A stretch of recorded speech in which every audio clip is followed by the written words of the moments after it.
Good afternoon, everyone. Welcome to our semester employment session this afternoon. I hope everyone is doing really good. Second week of school. I hope everything is coming together. I know for some people it may not be as smooth as for others, but hopefully you all are getting all your issues sorted out. So thank you guys so much for coming this afternoon. I really appreciate it.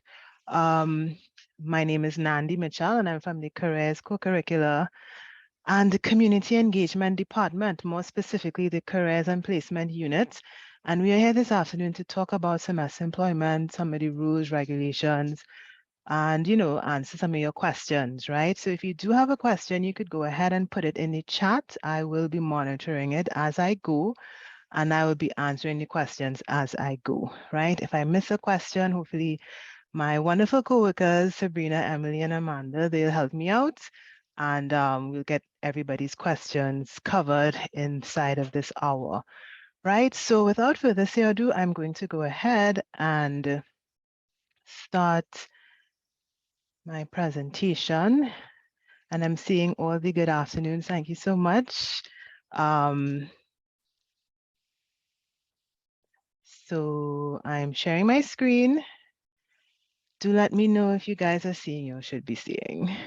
And nothing is, no gray boxes blocking anything off or anything like that, right? Okay, everyone is seeing, great. All right, so today, like I said, we're going to be talking about semester employment and just some of the rules and regulations and what you can expect, a little bit of tips and, things that as a student here on the campus, we would require from you working here with us, right? So now that we're back face to face, we are back with on-campus employment in a full way. So just to go over the application process, not going to spend too much time here. You all should be very familiar with this as you would have done it yourself. Step one, we have an online link that you want to go ahead and complete that form. Just a few tips. Are you getting emails from us? Are you getting calls from us? If you're not, you might want to reach out to us. Here's our departmental email address, career.place@sta.ue.edu. And you could reach out to us if you're not getting any communication from us. It could be that you have a typo in the email that you gave us, right? It's a lot of students that apply. So when we send out information, like for example, the link to this session, it's kind of difficult if there are a lot of bounce backs. It's difficult to fix every single one. So that's something that's your responsibility. So you want to make sure you complete those forms correctly. And that's just a general tip, even for vacation employment or anything that we send out and we ask for your contact information. You want to make sure and take your time and fill out the contact information correctly. If you have any changes to your phone number, for example, I don't know, sometimes students put their parents' phone number and you call them for employment and then their mom answers the phone or their dad answers the phone. We want to speak directly to you. So you want to go ahead and make sure you have your contact information. And if you are a non-national, we really recommend that you get a local number because that really is going to be the primary way that you get contacted by a phone. The emails might come after you're hired, they might, the department might contact you via email, but you definitely want to have a local phone number. And the deadline for the completion, well, the deadline to complete the online form is October 31st, right? So you want to go at 4:30 p.m. Please note the time, the end of the workday, which is 4:30. So you want to go ahead and complete that, complete the online form by then. What I would also say is you must be a registered student. So after October the 31st, we will be checking to see if students are registered. So if you started working on the campus before the deadline, after the deadline, if you're not registered, you will be asked to stop working and you'll be replaced by a student that is registered. So step two, come to this workshop. We will have a recording of this workshop available on My eLearning. You must access the workshop via My eLearning, the link in My eLearning. That's how we're going to track who saw it because again, it's mandatory and those who participated in this workshop or, attended or watched the workshop will be eligible for employment. And again, if you didn't watch the workshop and you're working, we will, after the deadline, you may be replaced, right? So you want to make sure and go ahead and do that. Let your friends know. Be a good friend and tell your friends what you know. Step 3, so it's only a 3-step. Yeah, this is the workshop, Rihanna. I'm just saying if you have friends who are interested and they're not here at the workshop, you want to make sure that the recording will be available on My Learning, so you'll be able to watch it around your class schedule, right? So step 3, that's a process that's technically just postgraduate students. You are required to send in your resume and you want to save it as your name and your program of study, just as the example there is below. Right? If you are not watching the workshop through My Learning, if you're here and you're watching it now, we will have your attendance, right? If you're watching the recording, make sure and watch it through My Learning, right? So I hope that's clear. And Brandon is asking the link to register. That's the one where we would have filled in all our information. Yep, that's correct.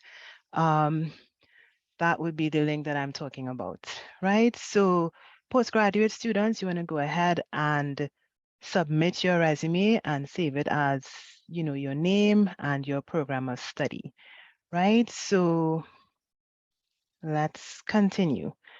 Who is eligible to work?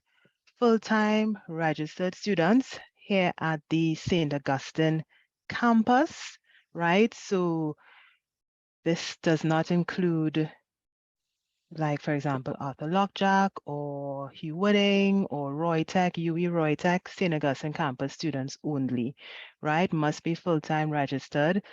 Part-time students, we do cater for you guys, but that would be off-campus placement. I have to say that primarily right now, working opportunities are on campus. We place part-time students off campus because of the flexibility that they have. They have more time, right? We are working on building out off-campus work opportunities. Yes, students who are attached to Mount Hope are definitely considered, right? So we are working on off-campus opportunities for students, right? Where part-time students will be able to benefit. But now that we're back out face-to-face, it's something that we have to re-engage with, right? So for the time being, it will be primarily on-campus semester employment opportunities, right? I just want to spend a little time talking about cumulative GPA in terms of eligibility. We really look for students who have at least a GPA of 2.0. It's not that if you have a GPA that's lower than that, you can't work, but there may be a conversation that we will have with you because your number one responsibility when you are here on campus is, of course, your responsibility as a student completing your program of study, right? So if it is that your GPA is sort of low, under 2.0, then we really would prefer that you focus on your studies and get back into a better place with your GPA before you take on the additional responsibility of working on campus.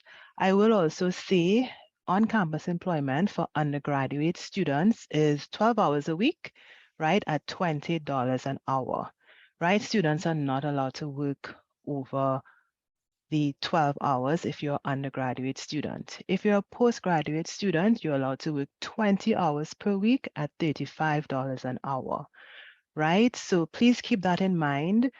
When you'll start working, if you all do get that opportunity, you want to make sure and track your times just to ensure that you are within the stipulated time frames. So I can say that again. Undergraduate students can work a maximum of 12 hours per week at $20 per hour. and postgraduate students can work 20 hours a week at $35 an hour. Now, if it's an off-campus opportunity coming from us, it can go over the stipulated hours, regardless of what your program of study is. When we speak to off-campus employers, what we tell them, we give them guidelines. We give them our payment that we pay students when they're on campus, and we give them our hourly guidelines, right? So they can follow those guidelines, but they don't have to, right? So there's more flexibility. I should say there's flexibility to work more hours if it's an off-campus opportunity, but definitely if it's on campus, you want to keep within the employment regulations. So I'm seeing some questions coming in. So let me make sure that I capture them. Okay, so it could also be on the weekends. I mean, usually it's Monday to Friday, but sometimes we do have events on the weekend. Sometimes different things are happening on Saturday as well as Sunday, and we might need, the department might need students. I could definitely speak for our department. We do work on Saturdays and Sundays, very, very rarely on Sundays, but we do work on the weekends. And if we need student assistance, we will ask. But that's for our department, and that may be the case for other departments on campus as well. If you're a postgraduate and near completion, just waiting on results from thesis, are you eligible as well? Once you're registered, yes. Once you're, and I know while you're waiting, you have to register. So yes, you are eligible once you're a registered student. Can you explain why only full-time postgraduate students are not part-time? So full-time students are for working on campus, right? Part-time is off-campus opportunities, right? So that's postgraduate as well as undergraduate. Now, I would say postgraduate students have an additional opportunity to work as maybe a demonstrator or a tutor, but that actually does not fall under our purview. That person would be hired through HR appointments, and that will be like full-time employment where you'll be under a contract and getting a monthly salary, right? So so let's say a lecturer wants a research assistant that is eligible for postgraduate students. They may get a pool of students from us, but they don't necessarily have to. And that will be something that will go through HR appointments, and that will be something that is not under the regulation of the hourly regulations where we are concerned, right? But once you're working as a student assistant, you fall under the hourly regulations, 12 per hour, 20 for undergraduate, 20 per hour, 35 for postgraduates, right? So that means that the student will, I'm not sure I understand this question. So Sadia, if you can retype that so that I can get that question correctly, I would appreciate that. Does the shift consider the weekend or only the weekdays? So if you're referring to the number of hours, yes, if you work on a weekend, then that would be a week runs from Sunday to, you have to count the weekends as well, right? So a new week begins on Sunday. So if you worked on the weekend, depending on which day, it will be counted towards that week. Right. Yes, the recording will be shared on my e-learning. Okay. What is the latest working hour? I mean, that really depends when you discuss with the department. Sometimes you could be assisting if you're working, let's say, with marketing and communications, and they have an event and you're assisting with that. If the event is running into the night and they need you there, it just depends on how late you can work and, that discussion that you have with the department.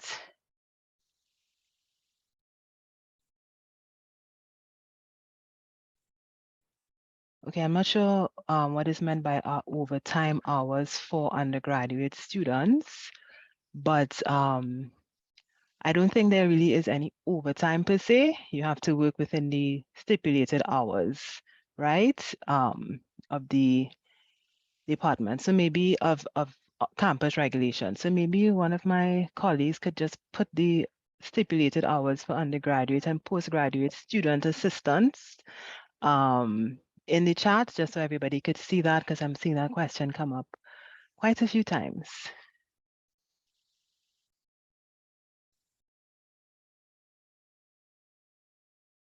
Okay, some work, it's possible that some work might be remote, but that would be dependent on the department that's hiring, right? So I wouldn't have that information um, beforehand, right? But some departments may want you to work remotely, and those arrangements will be discussed between yourself and your department. So working hours could be flexible. It just depends on the department's needs. At this point, there are no night shifts. Okay, so I'm seeing questions about bank accounts. I will get to that. Right, so I'm going to move on to the next slide, right? So I kind of spoke about this already, primarily working on campus, although we are currently working on off-campus opportunities as well.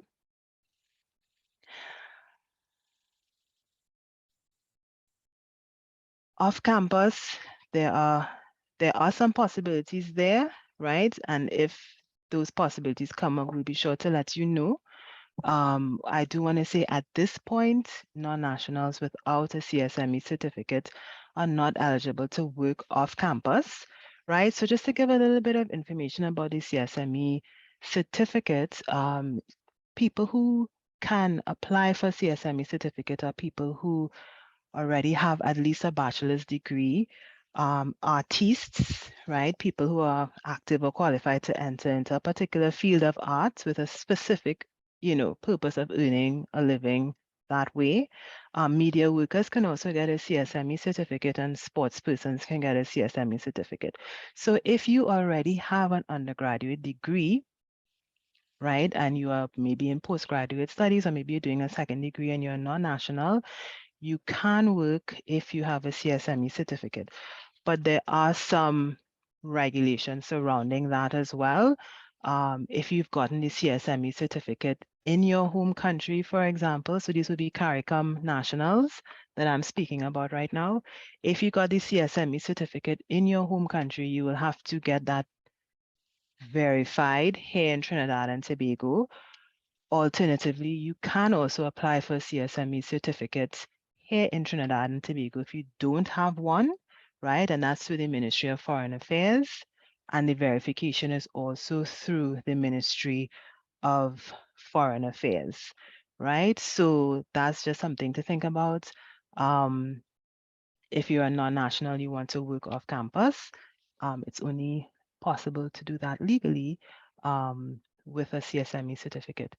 Non-nationals, however, can work on campus. We have an agreement with immigration that allows that within the stipulated hours that I already discussed. Sometimes I see the question about working over 12 hours. Sometimes you may end up working an extra half an hour or maybe an extra hour. You will be paid, right? But there's an entire process behind approval for payment once a student works over their hours, right? So if it's something, it's more paperwork for a department to get approval if a student has worked over their hours, and there's the possibility that you may not be paid, right? If maybe it's happening too frequently, or maybe even if it's a lot of overtime, right? So you really have to track your hours and make sure that you stay within the regulations where on-campus employment hours are um, where that is, right? So you just want to make sure you stay within it. Right. So I spoke about the CSME certificates. Just want to shed some light on the hiring process. Um, Departments have to go through an approval process, which, has to do with budgets and other things. Once they get that approval, they make a request for students based on their needs to us, right? And based on their needs really is sort of like the qualifications. Maybe they're looking for somebody who's pursuing a particular degree. Maybe they're looking for somebody within a particular faculty, right? So maybe they're looking for a postgraduate student who has research experience, whatever it is, they let us know what their needs are. And then we as a department, we go through the database and we give the department options, right? And then the department will reach out to the students, and they usually do that via phone calls, right? So if you've applied for semester employment, you want to really make sure that you answer your calls, right? Because it's literally it's kind of random, like you start calling people based on the list. You filter the list based on the needs. You send the list. The department starts to call students.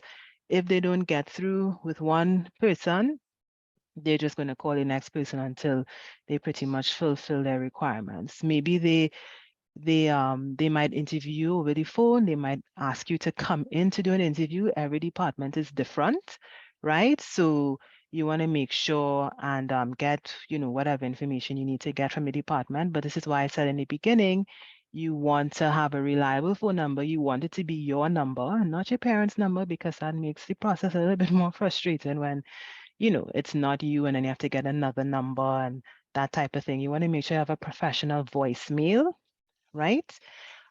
In terms of the professional voicemail, I have been on the receiving end as somebody calling for a student to come and work with us and get an unprofessional voicemail. I just hang up and I call the next person. So you want to make sure you have a professional voicemail and answer your phone. And of course, if you're non-national, you want to make sure you have a local number. They do use emails, but that initial contact is usually a phone call. The emails might follow after that initial contact, right? So if they call during class hours, maybe you might put your phone on vibrate, excuse yourself, take the call, but that's just usually the way it works, right? It's most likely going to be a phone call, right? So let me see if there are any other questions. Some departments may do an interview, a formal interview. They will give you that information once they're speaking with you. Our department, we mix it some depending on what we want. I'm just talking about our experience here at Careers and Placement. Sometimes we speak to the students over the phone. Sometimes it's just based on availability. And then sometimes we do actually call the students in for an in-person interview or even a virtual interview. So it really just depends on the department. So how would you be notified if you got the job? They will call you. If it's just based on availability, you might get the job on that first phone call. If it's based on an interview process, well, then after you interview, they will reach out and let you know, maybe via email, maybe via phone call, that you were successful in getting the job. Right. So, okay, so we're gonna continue. I want to speak a little bit about payments, right? So what do you need to ensure you are paid? So if you've been hired already, the department that hires you, they're going to give you this information, right? But just for your knowledge, you need to have a bank account in your name, right? Not a joint account, right? A bank account that solely belongs to you with your name. You need a completed ACH form, which basically is a form where you give your banking information. And you need a snippet of the top of your bank statement, right? So at the top of your bank statement, it has information like your bank, the address of the branch, your name, your account number, what type of account it is.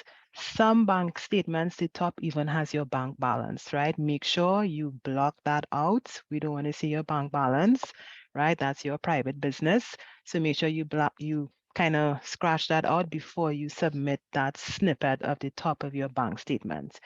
So in terms of which banks are accepted banks, pretty much the major banks here in Trinidad and Tobago, Republic, RBC, JMMB, um, First Citizens, Scotiabank. I don't think I missed anyone. Uh, the UWI Credit Union is the only non-banking institution where they will accept to put payments, right? Because payments go directly into your account. It's a direct deposit. Unfortunately, unit trust is not accepted, right? So you can use the major banks that I just mentioned, or the UWI Credit Union. Those would be the financial institutions that would be accepted to make a direct deposit into your account, right?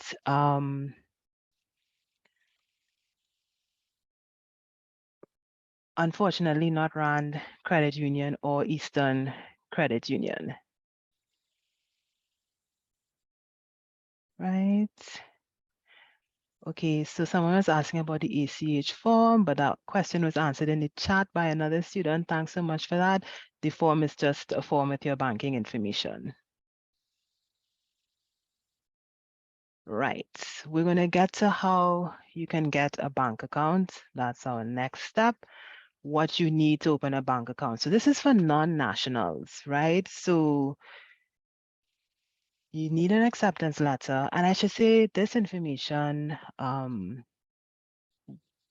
this has been what it was in the past. And we liaise with Republic Bank by campus, the one that's adjacent to campus, recently, and they've confirmed that this is the information, right? So because Republic Bank on campus is so close to campus, I think they tend to be student friendly. So maybe that's a good bank. And then it's nearby. So that's a good bank to open up an account, but you need an acceptance letter. You need 2 forms of ID, right? And one of those forms of ID must be your passport, right? And you need one out of the 3 of these things. You need a hall of residence letter. You need a letter of authorization from your landlord or your lease agreement, and you need a utility bill from your landlord within the last 3 months, right? So those are the things that you need to open a bank account if you're a non-national, right? The ACH form, you get that once you're hired. The department is going to communicate in that information. They're going to give that to you so that they could process your payments. So if you are a national of Trinidad and Tobago, these are the things that you need to open up a bank account. You need a job letter, you need proof of residence, residential address, which is, usually a utility bill, and you need 2 forms of valid ID. So that can either be your passport, national ID, driver's permit. Now, if you have been hired by the department and that is confirmed, we can assist you with the job letter, right? You can write us, and I had our departmental email address at the beginning, career.place@sta.uwi.edu. You can write us and let us know. We'll have to verify that you've been hired by that particular department, whichever department it is. So we can offer assistance there. In terms of the job letter, right? You could come into the office and speak to a member of staff at the careers and placement unit. So that's me, Nandi Mitchell, or Sabrina Pear, or Nyla Romano, or Amanda Lewis, and we'll be able to lend some assistance with the job letter. Now, I don't think you need a job letter as a non-national, but maybe just as an extra, just to make sure, and you want to get that job letter, that's fine as well. We can assist with that, right? Only to assist with opening up your bank accounts, right? What about non-nationals who don't stay at the halls of residence? That means you're going to have to speak with your landlord, right? So if you have a lease agreement, which you should get from your landlord, you can use that, right? If the landlord is willing to share a utility bill within the last 3 months, you can use that, or a letter of authorization from your landlord. That might be kind of challenging to get. In the past, they're not always willing to provide that letter of authorization. But out of those 3 things from your landlord, I think the lease agreement is probably going to be the easiest thing for you to present to the bank if you are not living on hall, right? So that would be my recommendation, to use the lease agreement. Let me see.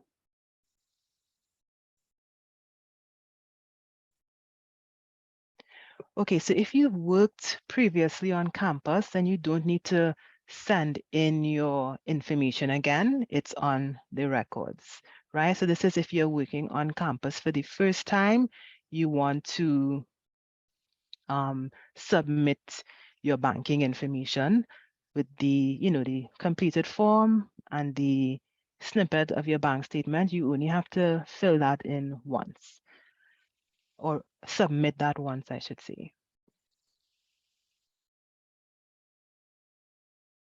I'm just looking through for the questions. Okay, so I hope everyone is clear, non-nationals and nationals, how you can go about getting your bank account. I should also say payments are done bi-weekly, right? And there's a schedule for the payments when that bi-weekly deadline is, in terms of when departments have to submit it for it to be processed, right? So if you want to know, if you've been hired and you want to know when would your payments be submitted, and then when to expect that payment to hit your account, you can speak to your immediate supervisor. They will be able to give you that information.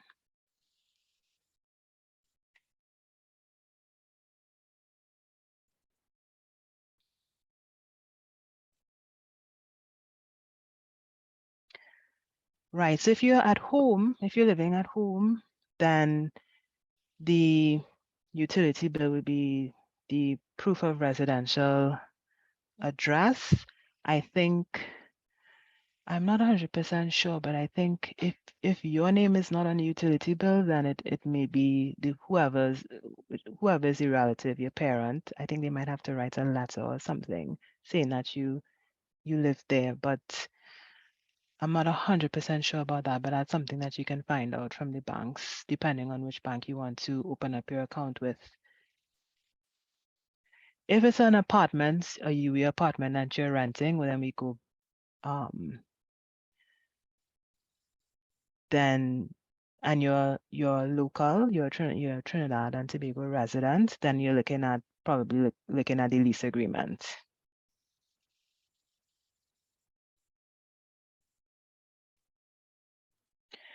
If you don't have at least the 2 forms of valid ID, and these are for the nationals, then that's going to be something that you'll have to get, right? Because that's a standard request from banks, right? And like I said, the bursary does direct deposits into your bank account.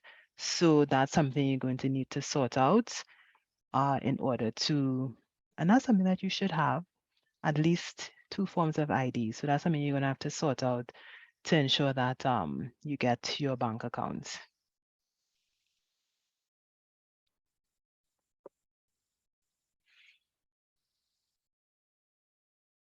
I mean, you could talk to the bank and let the bank know, but I don't know what their response is going to be for that in terms of only having 1 form of ID.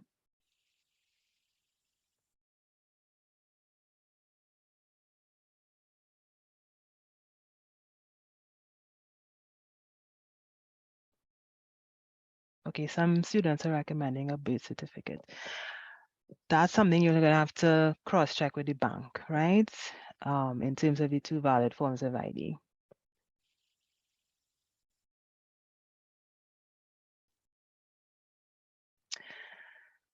Is the utility bill the only acceptable proof of residence? The only other thing that people tend to accept is a bank statement, but then that's sort of like a catch-22 because that's literally what you're trying to get, a bank account, which will then give you a bank statement, which is literally what you're trying to get. So if you don't have a bank account, the utility bill is probably the acceptable proof of residential address. I don't think there's anything else. Yeah. But again, you can liaise with the bank. Different banks may have alternatives that they accept.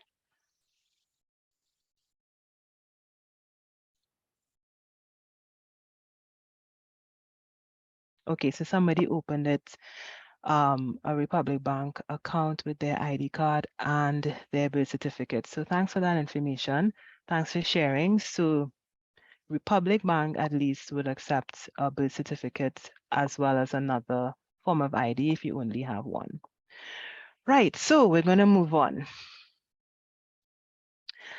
Accepting the job, right? So you've gotten the phone call, maybe they did the interview over the phone, maybe you got called in for an interview, but that initial phone call in particular is what I'm talking about here. You want to make sure and get the basic information, right? And some of those questions came up earlier, and I didn't answer it because I'm going to answer it now. So you want to make sure you have the name of the department that called you, and you want to make sure that you have the name of the person who called you, and you want to have a contact number. Now, sometimes, depending on where you are, maybe in a maxi, maybe it's just really inconvenient, it's really inconvenient to kind of take that information right then and there.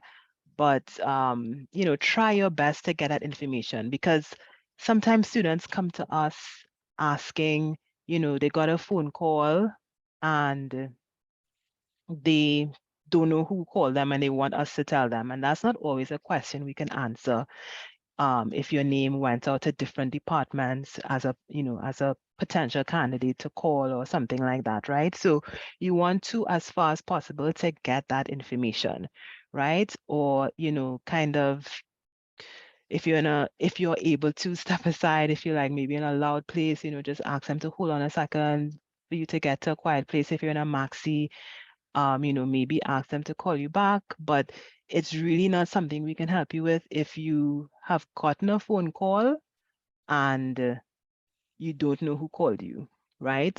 Sometimes students get the phone call, they accept, they get hired to work, and they just don't remember. And and then they don't know where to go, who to turn to, how to find out, right? So make sure to take that information down in terms of which department called you, the name of the person, and a contact number, right? Because that's not necessarily something that we will be able to assist you with if you come into the office and ask, right? So very, very important.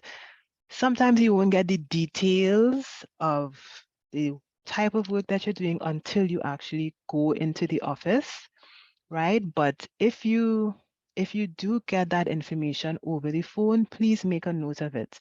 For example, where I work, there are 3 departments adjacent to each other, 4 departments: graduate studies, financial advisory services, our department, plus office of the director of DSSD, right? And I remember one time at least 3 of our departments all had events taking place on different parts of the campus, and students were coming in and they just thought they could show up and say, I'm here to work I'm here to work.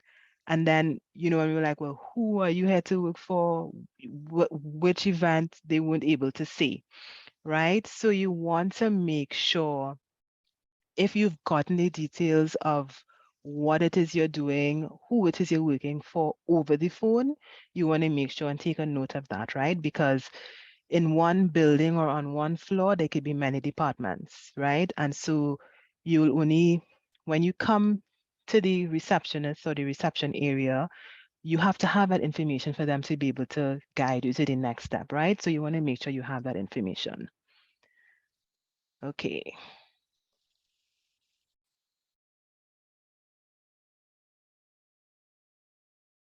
So someone is asking, before I move on to the next slide, I don't know if this was mentioned earlier. However, I joined the meeting late, and I would like to know if we would be contacted before we provide our banking information, or do we email the information to career.place@sta.ui.edu? So the banking information, that comes after you've been hired. So you've been hired by the department, you visited the department, maybe most likely you even started working with the department, right? Maybe like on your first day of work, they will give you this information, or they will let you know that we will send this information to you via email if they prefer to relay it to you that way. But it comes after you've been hired, right? So that by the time that first payment is due, right? They work out how many hours you've worked. And by the way, I should also mention, make sure that you're signing in and out, right? Again, the department will know to do this, but just in case they forget, when you come into work, there's usually a sign-in document, a sign-in sheet, some way of them tracking your hours. And if you're working virtually or remotely, departments are going to have some way for you to virtually track your hours of work, right? So make sure that you are signing in and signing out, and that information is being captured. Like I said, departments know to capture this information. So I'm just letting you know, just in case maybe you worked and for whatever reason you didn't sign in and sign out. That's how they're going to track your payments, your hours of work, and how much you're supposed to be paid, right? So that first payment that they process, that first 2 weeks that you worked, or maybe a week and a half, depending on when you started, they're going to send that with your banking information to the bursary. Well, eventually the bursary will get it, and they're going to process the payments, right? So that's why they ask for the banking information after you've been hired, right? So that's when you'll get it.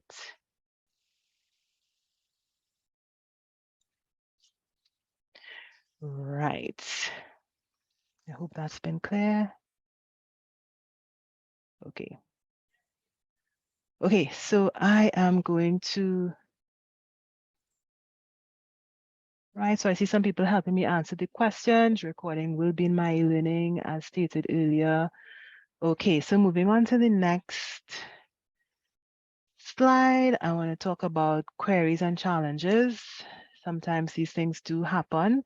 So what I want to say to you all is, this is why it's important. So, know who your immediate supervisor is, who is the person who is sort of dealing with you in terms of, it may not be the person who hired you, but whoever is the person who's supervising you, you want to make sure you know who that person is. If you have any queries, and usually it's payment queries, you want to start with your immediate supervisor and find out whether when I'm being paid, or I was supposed to be paid, or I was expecting my payment to hit my account and I didn't see it. What's the, is there, what's the issue, or that type of thing. So you want to start with your immediate supervisor. It may not necessarily be a payment query, but if you have any problems or challenges, you want to talk to your immediate supervisor first. If you are not getting any help after speaking with your immediate supervisor, then you can reach out to us, Careers and Placement Unit, right? And our email address has been shared. You can email us, or you could come into the office and speak with myself, right? Nandi Mitchell. My email address, and I'm going to put it in the chat. Okay, I thought I was putting it in the chat. Hold on.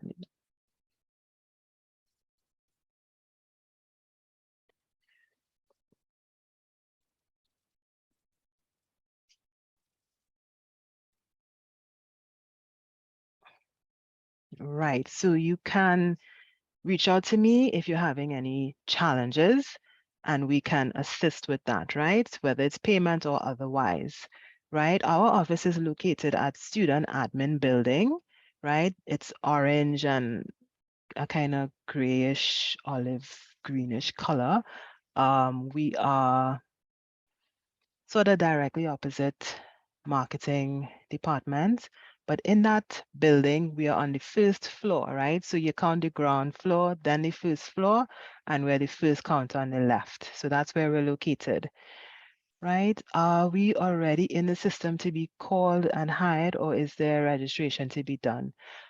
The online semester employment form, once you complete that form, you are now on our database, right? So um, that's how you can get a call to be hired once you're on that semester employment database. Right. Good question about My eLearning. So when you log into My eLearning, on the right-hand side, there is a heading called Useful Links. And under that heading, you're going to see our department name, Careers, Co-curricular, and Community Engagement.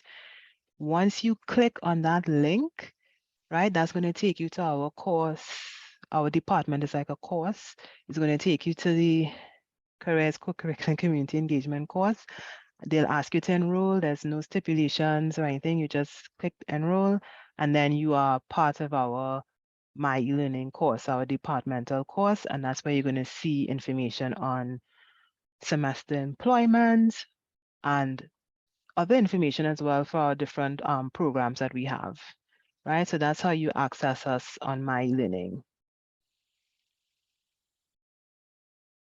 Yes. And maybe we could share the semester employment form again, the link to apply for semester employment. Maybe we could share that in the chat, just in case. But if you're in this meeting, then you most likely filled out that form unless your friend shared this meeting link with you.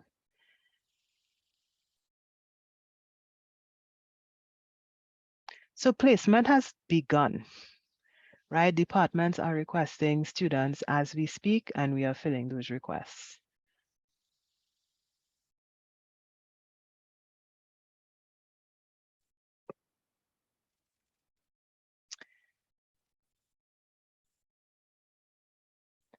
Darren is asking me to repeat, but I'm not sure what you want me to repeat.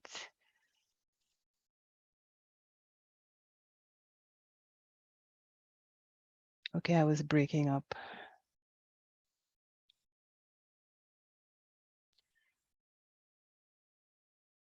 If you didn't have your question answered, you could go ahead and ask it again.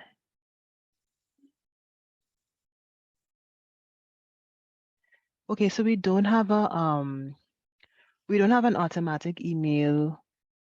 If you sent in your resume, we don't have an email that says we received it because there's a lot of resumes.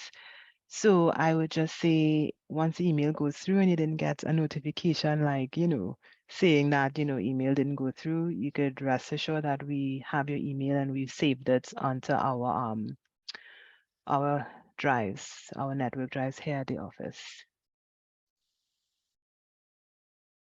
Okay, My eLearning. So under the heading Useful Links, you're going to see our department name. And that's how you access anything coming from our department at My eLearning, right? So you could think of Careers, Co-curricular, and Community Engagement as the name of the course, right? You don't have to register for it or anything like that. You just click on that link. It's going to ask you to enroll. Anybody can. There's no stipulations or anything. You just click on enroll, and that's how you access us on My eLearning. Do you start working immediately? Those are things that you, when you talk to the department, you'll work out your schedule, right? So because, departments hiring on campus, they obviously know you'll have classes and, your hours are different.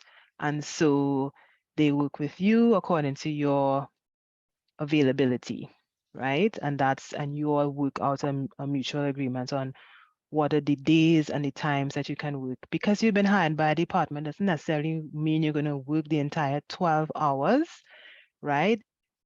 It might mean you just work a few hours a week, 4 hours, 5 hours. And that's really for you to determine as well. You kind of have to figure out what you could handle, right? Maybe you can handle working a full 12 hours a week, Maybe you could only handle working 6 hours or 4 hours, right? So all of that information you need to communicate with the department, and depending on what they need, it's a good fit, or maybe it's not a good fit. And that's just, that's just a part of life, and that's just how it is when, you go through the hiring process. You have to find something that fits for both the hiring person and the person who is being hired. Yes, if you change your number, you don't have to fill out the form again, but you can send us an email and we will update the form with your new contact information.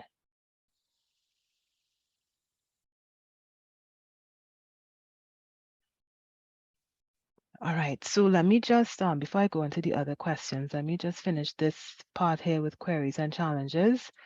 So please don't escalate unnecessarily, right? Don't go to the bursary. If it's a payment issue, don't go directly to the bursary or speak to the bursar. Don't talk to the vice chancellor or the principal. Don't go on a social media rant, right? Just come to us, right? We're here for you, right? And we're here to help you. And that's what student services, student support services is all about, right? We want to be able to help you. So if you're having any issues at all, please come to us. You can rest assured that we will help you get to the bottom of whatever issues you're having working in terms of semester employment, any semester employment that comes through us, right? So if it's on campus, it's definitely coming through us. If it's off campus, well, if it's an off-campus opportunity that you got through us, then we will be able to help, right? So that is how you deal with queries and challenges. So jobs that are typically available for first year students, I mean, I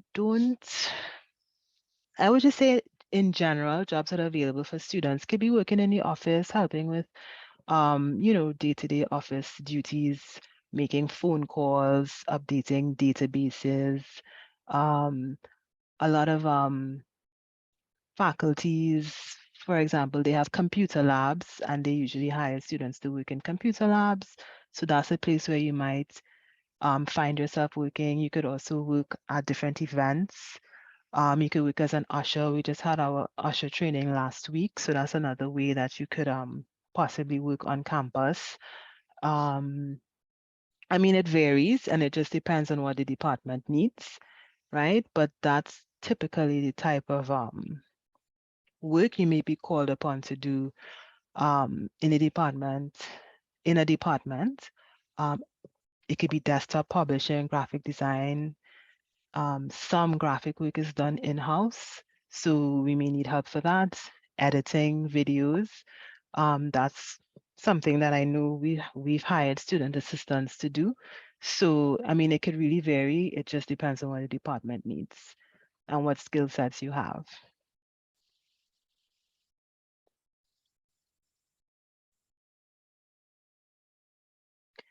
Is it possible to work more hours as an undergrad? Not if it's on campus.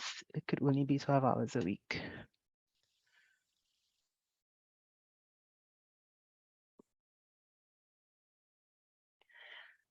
Can employed students apply? I would say semester employment is for people who aren't working, right? Which is another reason part-time students tend to be employed.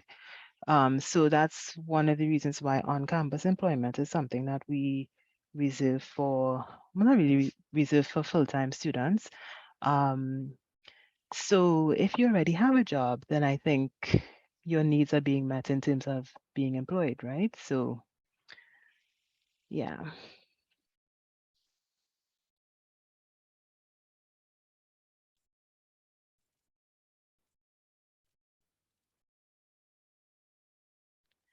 I mean, part-time students, we would really encourage off-campus employment just because being a full-time student, that's a lot that's on your schedule. I mean, lectures, tutorials, and then all the work that it takes when you're reading for your degree.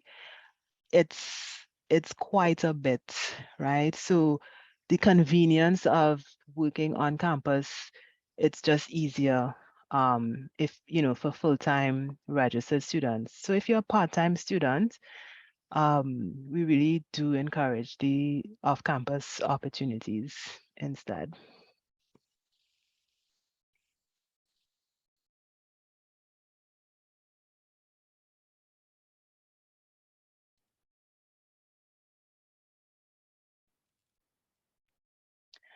I mean, off-campus jobs, similarly, it could be clerical office work.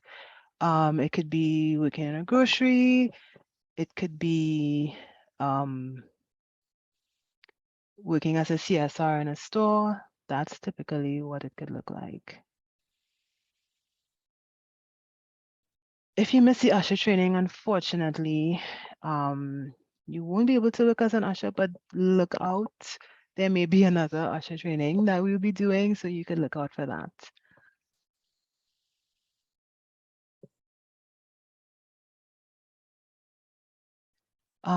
In terms of how long you could be hired, some departments may hire you just for a project that might last a few weeks. Some departments might hire you just for a semester. Some departments may hire you for the entire academic year. Again, it just depends on what they need.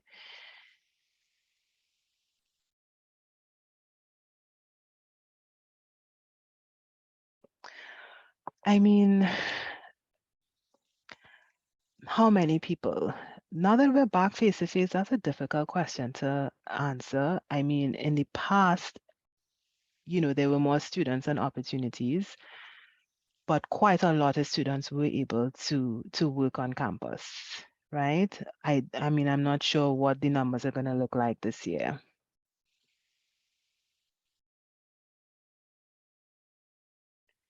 Is there the possibility of employment beyond the completion of employment for the semester? I mean, if you're speaking about being hired to work in the department full time, that's a totally different employment process that goes through HR. There's vacation employment, which is a different application process because not everybody who wants to work for the vacation wants to work for the semester. So it's a new application process. So beyond semester employment in the academic year, there's also vacation employment. So you can possibly work during the vacation period as well. And sometimes, depending, maybe if a department decides to take on an intern for the vacation period, they may decide to take, and you worked with them during the semester, there's a possibility that they may decide to take you on as a vacation intern, right? So that's something that could possibly happen. Okay, so hiring for academic jobs like tutors and research assistants, that is for postgraduate students only, and that is a different hiring process that goes through HR appointments. Right, so I'm going to move on to the next slide. I just want to talk a little bit about professionalism. It kind of links to that question when I was asking about, that question I was asked about employment beyond semester employment and possibly working as a vacation intern. You want to build your network. You want to get to know your supervisor and build a rapport with the people in the department that you're working with, because that is a way to be connected and stay connected. And you never know what other opportunities can come out from you knowing different people and working well. So even if they can't hire you for vacation opportunities, say, or beyond that, right? They may be able to recommend you after you graduate or be able to say this person works really well, they did X, Y, and Z with us, etc., etc. So you want to build your network. And I should say we have a couple of members of staff who are with us now who started off working as student assistants. In fact, myself included, way back when. So you never know. I just remembered, wow, you never know what opportunities can lead lead out of working as a student assistant with a department. So you want to build your network, stay in contact with persons and have them as a potential resource in the future, right? So Very important part of professional development, building your network. The other thing you want to do is be punctual. Just giving you guys some tips here. You want to be on time. You want to be somebody who doesn't have to be constantly, being watched. You want to be somebody who can manage, you can manage yourself very well, especially in the case of if a department wants to hire you to work virtually. There's a certain degree of independence and autonomy that comes with that. And a department might start off with you coming in face to face. And if you've developed and built trust with them, they might then be able to say, okay, we trust you to work from home with some of these things, depending on what it is you're doing. So you want to be somebody who is mature, is able to regulate themselves, be on time, manage their time, and is not somebody who a depart, one of the members of staff have to come back and sort of say, you went for lunch, but you took like a whole hour and a half instead of an hour, it depending on how many hours you're working in a particular day or something like that. So you want to be somebody who is reliable and dependable and somebody who they can trust. You want to dress appropriately, right? So for a lot of on-campus employment, you can wear what you wear to class, jeans, t-shirt, that type of thing, but you want to be mindful that this is an office. So you want to still dress somewhat conservatively, and sort of keep your shoulders covered, not wear, for the guys, not wear like a vest or anything like that. You want to wear jeans, a t-shirt, you want to dress appropriately. So you don't have to dress professionally like in a suit, right? You don't have to unless that's something that is stipulated. But usually you can dress casually when you're working on campus, just how you would dress to class. But you want to make sure on those days that you are working in an office that you are still appropriately dressed, right? Um, so no super short shorts, strap tops, uh, just casual, but still conservative, if that makes sense, right? Because it's still an office environment.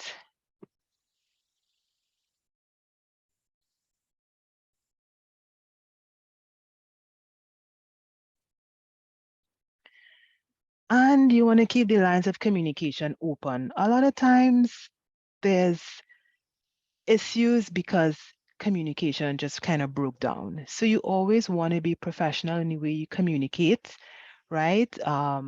If you're running late, let your supervisor know I'm running a few minutes late, or I've had an emergency, I'm not able to come into work today. You want to be able to communicate professionally, right? So that could be via phone. That's when the email communication might kick in. Once you've started working, you'll send an email um, saying whatever it is you need to say if that's the case, right? But that's a huge part of being professional. You want to make sure and communicate clearly and communicate well, communicate in a timely fashion, in a way that is respectful, right? So that you're not ruffling any feathers or you're not making people feel a kind of way, a funny way, if that makes sense, right? And of course, the way that you are communicated to will also be professional, right? So a lot of times that's what there are a lot of times that's where there are issues. There isn't proper communication, right? So for yourself, you want to make sure that you are doing what you need to do from that perspective and keep those lines of communication open and clear and respectful at all times. Even when you're sending an email, just get into the practice of sending that professional email, even if it's just to say maybe you can't come into the office, just be professional. Dear so and so, I am not able to come in to work tomorrow as previously agreed due to an unexpected emergency, etc., etc. Right? So you always want to use this as practice from now to becoming professional and learning how to be a young professional in the working world.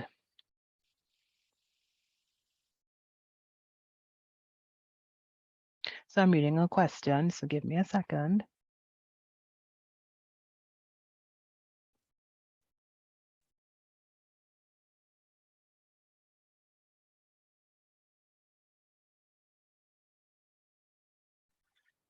I can't picture the form right now. I don't know if one of my coworkers can answer that last question there about filling in your qualifications. I want to say it is your subjects, but I'm not 100% sure. Right. So we're wrapping up, and I just want to say, see this as an opportunity, working on campus as an opportunity to build your skills, right?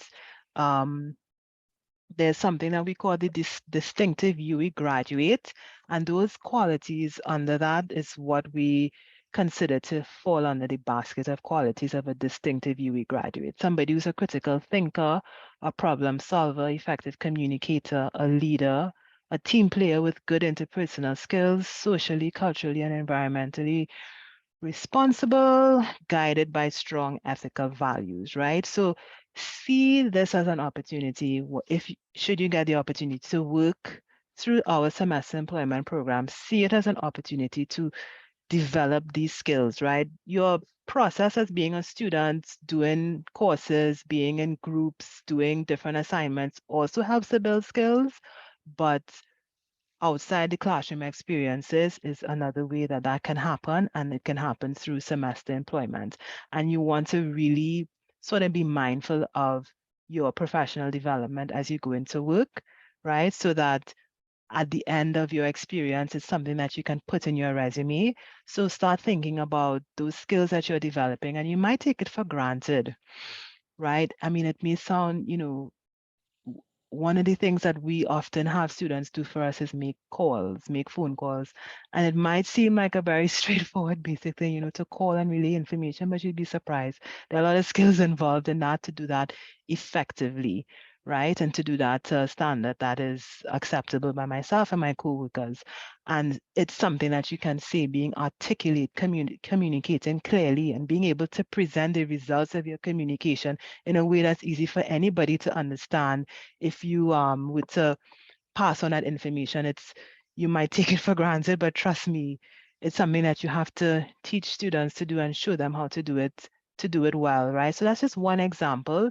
It could be a number of things in terms of the skills that you're growing and developing. It could be just simply being in an office, being in a work environment, and just being able to build a network and developing a rapport. That's a skill, right? And that's something that all of you all should be doing, even if you all are not working on campus during the semester. Being able to build a rapport with one of your lecturers to get a recommendation from them by the time you're ready to graduate, that's very important. And by just being able to present that to a recruiter, that says to a recruiter, you were able to develop a professional relationship with one of your lecturers to the point where you were able to ask for a letter of recommendation, maybe in a class of 300 students. So without saying it, you say it when you are able to say, this is a recommendation from my lecturer. So think of this as an opportunity to develop and build your skills, right? Take initiative, be innovative. We have a student assistant who's working with us now, and they improved the form that we had, a simple form, the form that they used to sign in their hours of work. They did over the form and made it even better than what we had initially given them. And we were like super stoked about that. Like, wow, that really impressed us. So you never know, right? Don't just sort of like, be alert, be aware, kind of understand your role in the department, what it is you're doing. And if you can offer a better way, always be humble, of course, but if you can offer a better way to do something or make suggestions or be innovative or be creative in something as simple as a sign-up form where you put in your hours of work, you never know. You can make a contribution and impress a member of staff. So really see it as a place, as an opportunity to grow your skills, to develop your skills, to build your network, and to really put yourself out there and gain valuable experience, right? Another thing that I want to say as well is semester employment, I mean, based on the hours and the payment, it may not be able to cover or put you through school, right?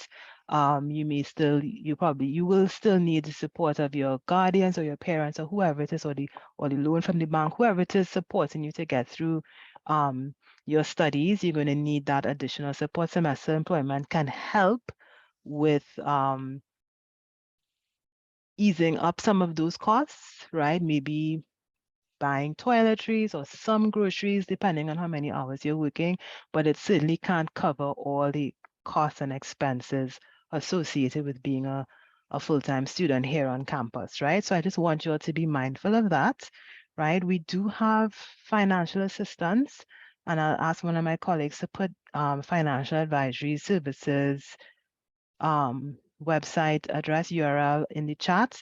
If you feel like you're really struggling financially, you can reach out to financial advisory services. We have some additional financial support in that regard that you all can access, right?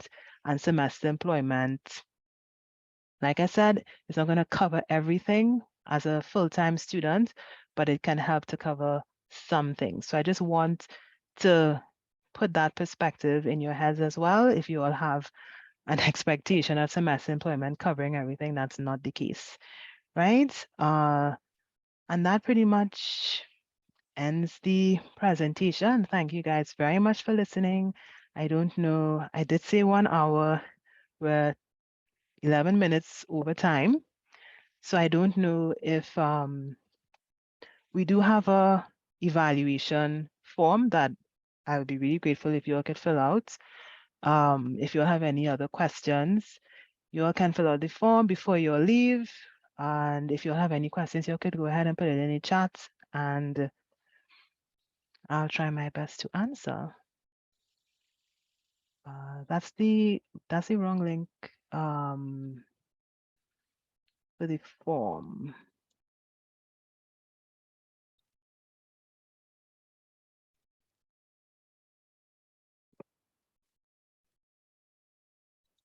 So I really hope. Right. So that link is the link to the form. We'd really appreciate it if you guys fill it out for us. Am I missing any questions? Oh, so you wanna, if you're a postgrad student and you're sending us your resume, you wanna save it as your name and so your first name and your last name and your program of study.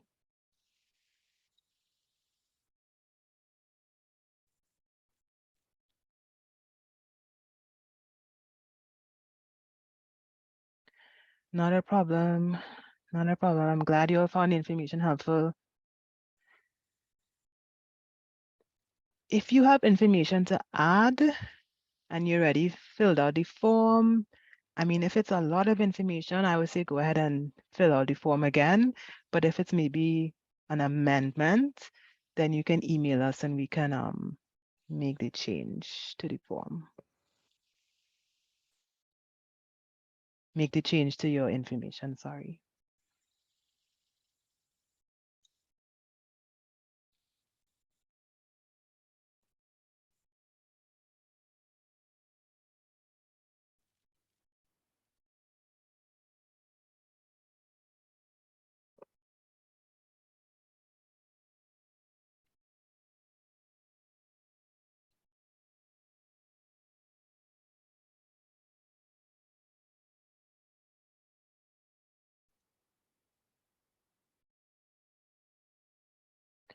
Sure. You want to offer some advice? You want to do that privately, or you want to?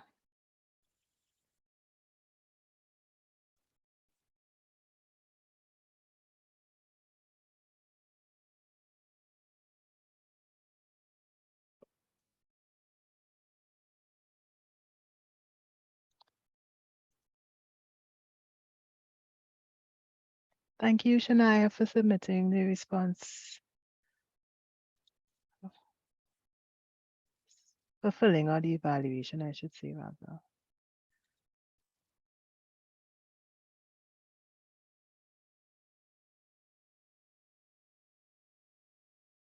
I'm just sharing the link again.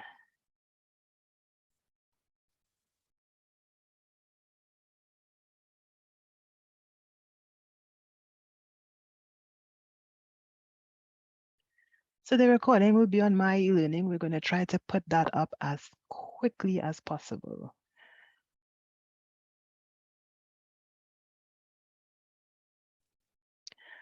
In terms of PG students getting a job through HR appointment, that's purely based on it being advertised. In fact, it's not something I could just say go to HR appointments. You have to, it's through the department. If they have the need, you know, that's how that process works. It's not something I can say go to HR appointments. Please don't do that. If if there's an opportunity, there's usually, I don't know, they have to find out about qualifications and that type of thing and do a job description. And yeah, I'm not sure how they go about it, but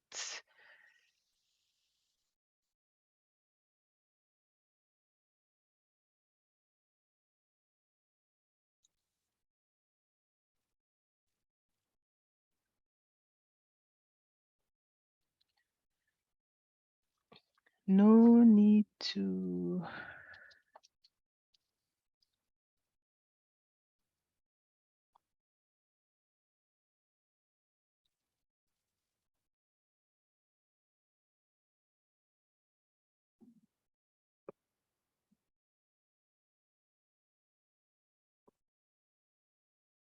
America, I am reading your comments and I lost track.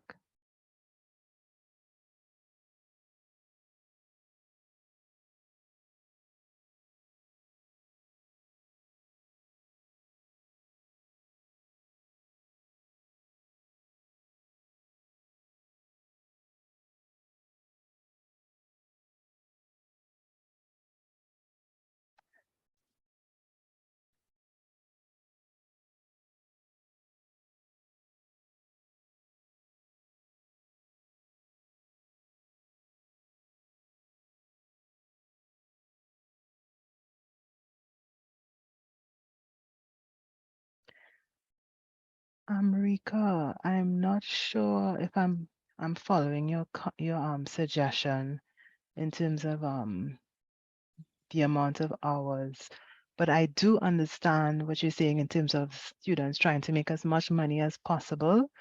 In terms of while they are students, the 12 at this point, I would say the 12-hour per week for undergraduate students, that regulation at this point, I know that's going to remain the case for the time being. I don't think it's going to be increased anytime soon. In terms of going over hours, it does happen. It does happen, but it's not something that is encouraged, right? So that's why we say make sure and stay within the 12 hours. You have to track it. The department also has to track it. And like I said, there's an entire process. If the student goes over the hours, there's an entire process to approve those hours, those additional hours, right? I mean, if you go over, you know, students will be paid, right? But it is definitely something that is not encouraged. Students must stay within their hours. So, and what that does as well is it opens up the opportunity for more students. So let's say a department has work to do, instead of having one student do it who might be going over hours, then they'll hire two students once they have that budgetary ability, right? So that opens up an opportunity for two students to work to gain experience rather than one student working over their hours. And that's happened in the past. You know, departments get flagged for students working over hours. And then it's like, if this is something that's happening, then you need more than one student, or you need more than 5 students, you need X amount of students. And either hire more students or get it under control, you know?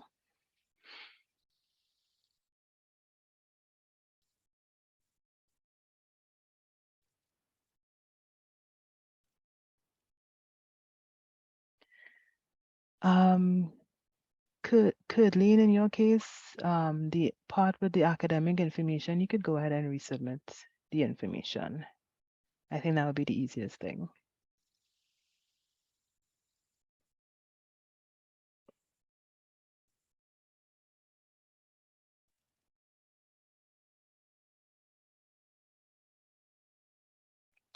That is correct. When opening a bank account and you live at home, a utility bill in your name must be given. If it's not in your name, you must get a letter from the person with utility bill. Yep, that's correct. Usually the person whose name is on the bill has to say, yes, you live in this residence.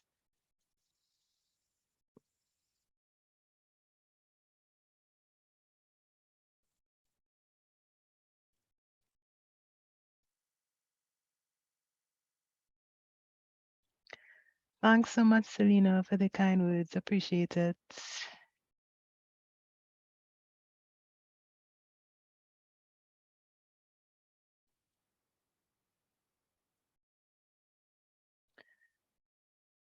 Okay, I think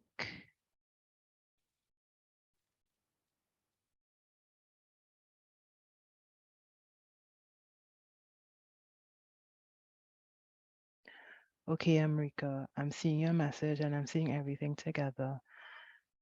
And yes, you have to kind of work out what you're capable of doing in terms of balancing school and work, right? That's part of young adult life, right? You have to be able to figure out what you can handle in terms of the load, right? And some of us could handle more than 12 hours. And if you have a need to work for more than 12 hours, then off campus employment is going to be more suitable for you.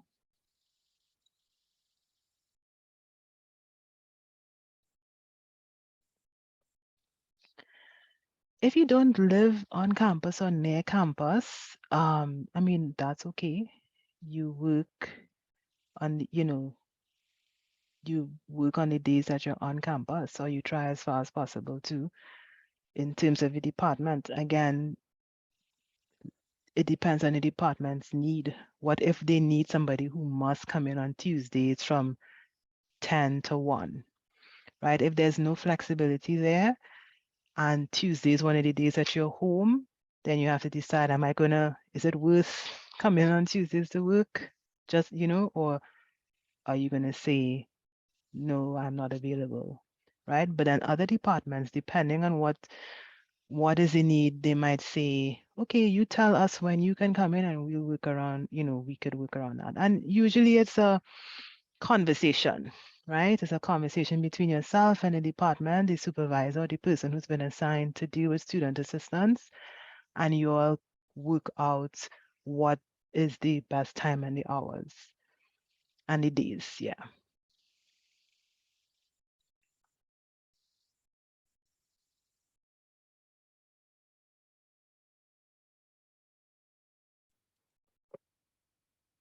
Again, another part of adult life, communicating and telling people what you can and can't do, setting clear boundaries, and communicating those boundaries to persons. And that goes for employment as well, right?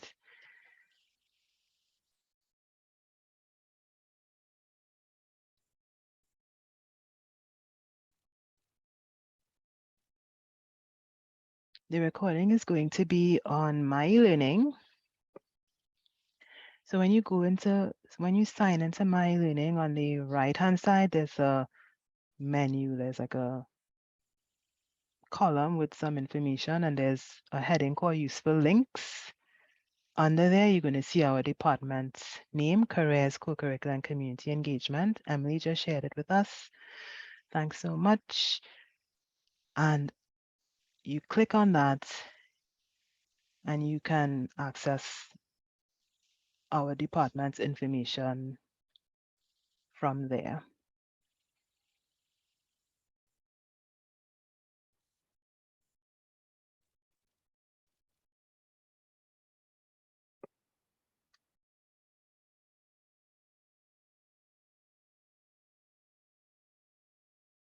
Okay, anybody else has any questions that didn't get answered?